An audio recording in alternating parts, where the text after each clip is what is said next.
في مقادس العالي سطع نور باهي لكوكب نوراني ماري جرجس الاسكندراني. في مقادس العالي سطع نور باهي لكوكب نوراني ماري جرجس الاسكندراني. أرمنيوس خاله كان والي اسكندرية المدينة النورانية منارة المسيحية.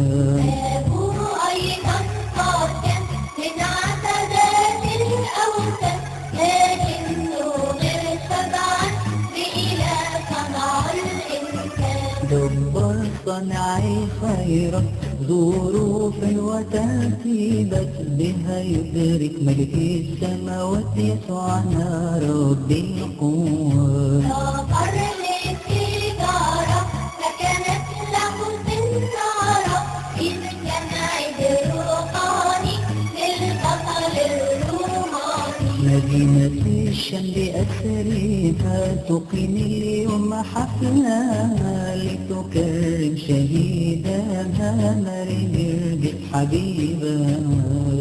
وقضى في بيعة على اسم جيورجيوس يطلب له ذرية مجيء اسم القدوس. عاد بعدها بلد البهجة تملأ قلبه وبشر زوجاته بمربحة وزناته.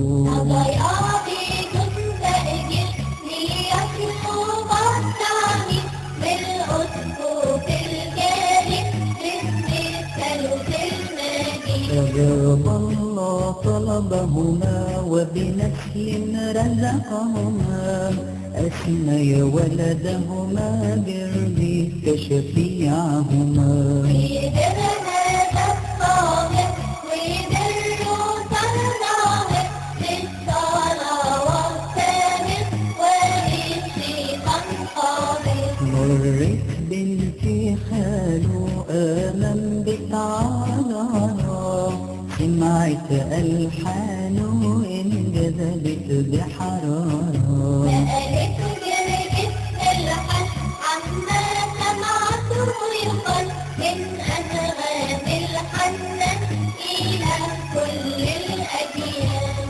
فرحت وأمنت بخلق كل الأكوان ومنه استدلت عن حقائق الإيمان. علم أبوها وأخبر كيف ابنته الوحيدة تركض بإصرار آلهة العتيدة.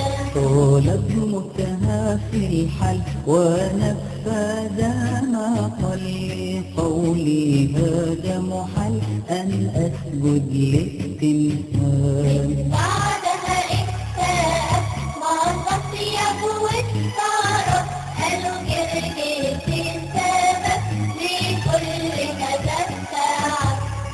أمر بتعذيب كي يشفي غليل فمضى جرجس ليحين بعد ضربه تقطيعه. بتدخل من دون في ذاك اليوم المشهور أي 7 من غاضب وعبر للسما بحبور. هذا اليوم أطلعي للروماني الشادد فجرت بيعته بالشمس وبذا الخاقة شهدا ركن جيورجيوس كان معرش القدس لمتعنا بالفردوس مع مريم في قرطينوس.